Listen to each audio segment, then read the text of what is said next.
Shalom Bapak Ibu Saudara-saudaraku yang terkasih dalam Tuhan Yesus Kristus. Selamat pagi, salam sejahtera untuk kita semua dimanapun saudara-saudara berada. Selamat datang kembali di Renungan Kristen pada pagi hari ini. Kiranya saudara semua dalam keadaan sehat selalu dan semoga damai dan sukacita oleh Roh Kudus melimpah dalam hati dan kehidupan saudara semua. Pada pagi hari ini sebelum kita mendengarkan renungan firman Tuhan, mari terlebih dahulu kita berdoa. Tuhan Yesus yang baik, Bapa yang kami sembah, Bapa di dalam kerajaan sorga, Bapa yang kami muliakan, kami mengucap syukur Tuhan, oleh karena anugerah-Mu di sepanjang kehidupan kami, hingga pada hari ini, kami boleh ada lagi sebagaimana kami ada, semua karena berkat dan anugerah Tuhan dalam kehidupan kami. Pada pagi hari ini ya Tuhan, kami akan mendengarkan firman-Mu. Berbicaralah ya Tuhan, jamah hati kami, berikan kami pengertian untuk dapat memahami dan menerima firman-Mu, dan ajar kami untuk dapat melakukan firman-Mu di dalam setiap kehidupan kami. Berfirmanlah ya Tuhan, kami sudah siap mendengarkan firman-Mu. Di dalam nama Tuhan Yesus Kristus, kami berdoa dan mengucap syukur. Amin. Bapak Ibu Saudaraku yang terkasih, ayat renungan kita pada pagi hari ini terdapat dalam kitab 1 Korintus pasal yang ke-9, ayat yang ke-27, yang berkata demikian.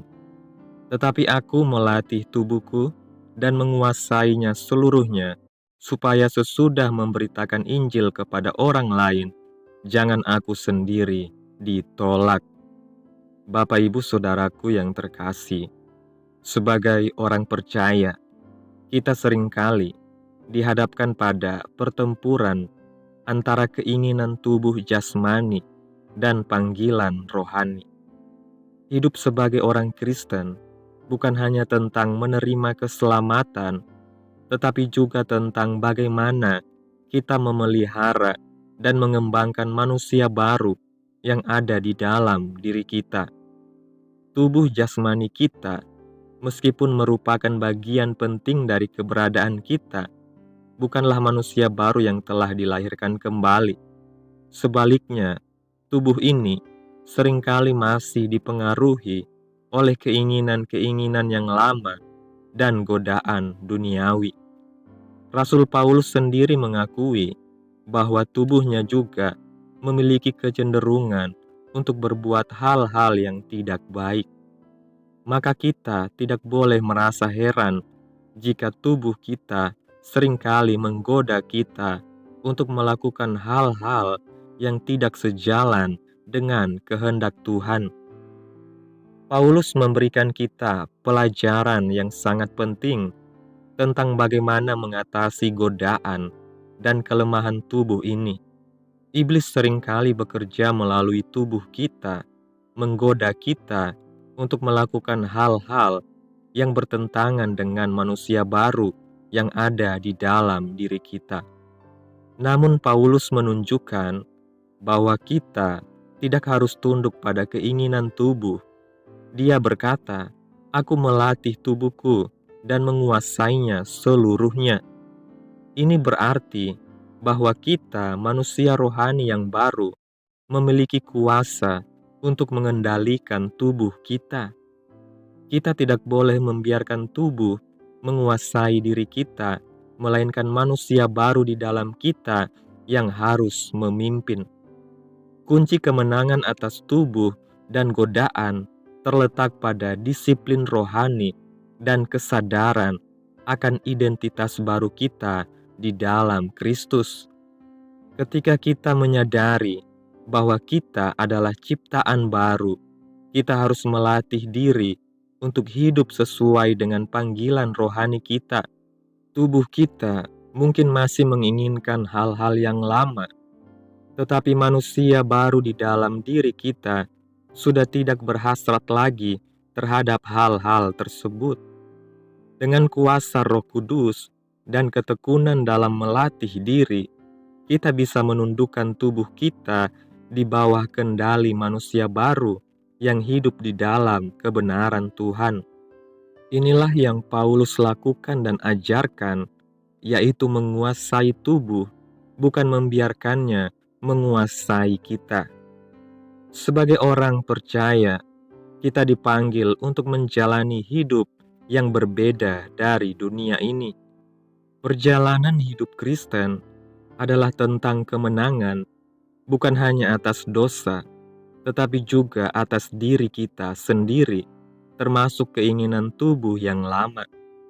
Kita harus terus melatih tubuh kita dan menguasainya, agar kita dapat hidup dalam kebenaran dan kesucian.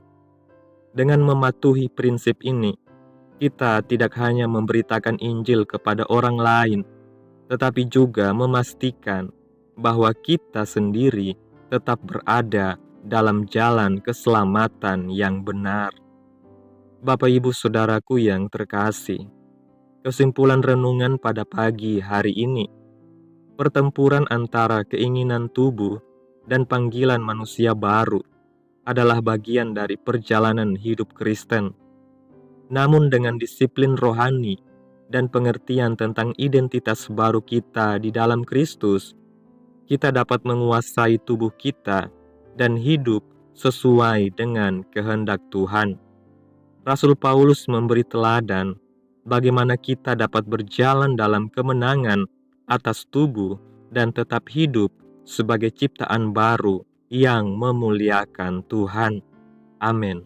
Tuhan Yesus memberkati. Demikianlah renungan firman Tuhan pada pagi hari ini. Biarlah menjadi berkat bagi kita semua dan dapat kita lakukan dalam setiap kehidupan kita. Pada hari ini sebelum kita memulai segala aktivitas kita di hari ini, mari terlebih dahulu kita berdoa. Bapa kami yang ajaib, Bapa di dalam kerajaan surga, Bapa yang kami puji dan kami muliakan, di dalam nama anak-Mu Yesus Kristus. Kami bersyukur Tuhan atas pertolongan-Mu dan penyertaan-Mu, serta atas berkat-Mu dalam kehidupan kami. Kami berbahagia dan bersyukur atas kebaikan Tuhan pada hari ini. Tak berkesudahan kasih setia Tuhan, tak habis-habisnya rahmat-Mu, selalu baru tiap pagi. Besar kesetiaan-Mu Tuhan dalam kehidupan kami. Terima kasih buat kebenaran firman Tuhan pada pagi ini. Kami bersyukur atas keselamatan yang Engkau berikan kepada kami melalui Yesus Kristus. Kami memohon pertolongan-Mu agar kami dapat menguasai tubuh kami dan hidup menurut kehendak-Mu. Kuatkan kami untuk menolak setiap godaan yang datang, dan tolonglah kami untuk hidup dalam kebenaran sebagai ciptaan baru di dalam Tuhan. Pimpinlah kami untuk tetap setia dalam pemberitaan Injil dan jangan biarkan kami ditolak setelah memberitakannya.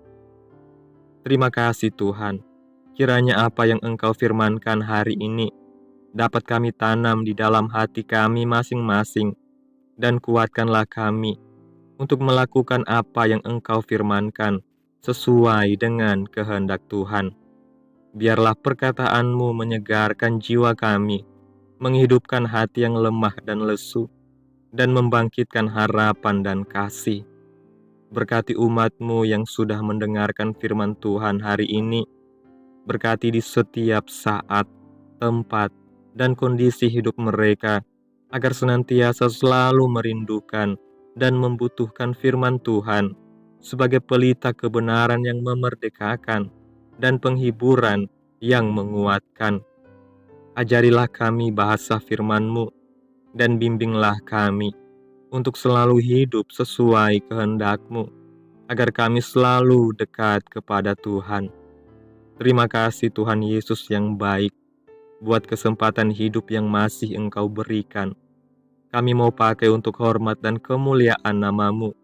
Segala pergumulan dan persoalan hidup kami serahkan di dalam tangan Tuhan. Engkau yang akan menyelesaikannya bagi kami. Kami hanya berharap kepadamu. Hamba berdoa ya Tuhan, buat saudara-saudaraku yang sudah mendengarkan renungan pada hari ini, yang saat ini sedang mengalami sakit penyakit, pergumulan masalah, kebutuhan ekonomi. Kiranya Engkau jamah, sembuhkan sakit mereka, pulihkan keadaan mereka, berkati perekonomian mereka, serta berikan jalan keluar dalam setiap pergumulan masalah yang mereka sedang hadapi. Dan ajarlah kami ya Tuhan, untuk selalu percaya dan berharap sepenuhnya kepada Tuhan Yesus. Kiranya Tuhan Yesus terus memberkati kehidupan kami, keluarga kami, sanak saudara kami, daerah tempat tinggal kami, bangsa dan negara kami ini, pemerintah-pemerintah kami. Biarlah semuanya dalam perlindungan Tuhan, dan jadilah sesuai kehendak-Mu yang terbaik dalam kehidupan kami. Dan pada pagi hari ini ya Tuhan, kami anak-anak-Mu akan melakukan berbagai aktivitas. Kami akan bekerja dan menjalankan tanggung jawab kami. Kiranya Tuhan yang mampukan. Kami serahkan seluruh rencana dan agenda hari ini ke dalam tangan Tuhan. Biar Tuhan yang berkarya, dan biarkan semua rencana sesuai dengan kehendak-Mu. Tutup bungkus kami oleh kuasa darah-Mu. Hindarkan kami dari segala kecelakaan, mara bahaya, sakit penyakit, orang-orang jahat, kuasa-kuasa kegelapan, gangguan-gangguan iblis, bencana-bencana alam, hal-hal yang tidak kami inginkan. Tuhan singkirkan, Tuhan jauhkan, Tuhan hancurkan semuanya, hanya di dalam nama Yesus. Ampuni dosa dan kesalahan kami Tuhan. Jadikan kami pribadi yang lebih baik setiap harinya. Jagai kehidupan keluarga kami. Berikan kami kesehatan, dan tuntun kami ke jalan yang benar. Terima kasih Tuhan Yesus. Inilah yang menjadi doa kami. Mari sama-sama kita berdoa Bapa kami. Bapa kami yang di surga, dikuduskanlah nama-Mu. Datanglah kerajaan-Mu. Jadilah kehendak-Mu di bumi seperti di surga. Berikanlah kami pada hari ini makanan kami yang secukupnya, dan ampunilah kami akan kesalahan kami, seperti kami juga mengampuni orang yang bersalah kepada kami. Dan janganlah membawa kami ke dalam pencobaan, tetapi lepaskanlah kami daripada yang jahat, karena Engkaulah yang mempunyai kerajaan, dan kuasa, dan kemuliaan, sampai selama-lamanya. Amin.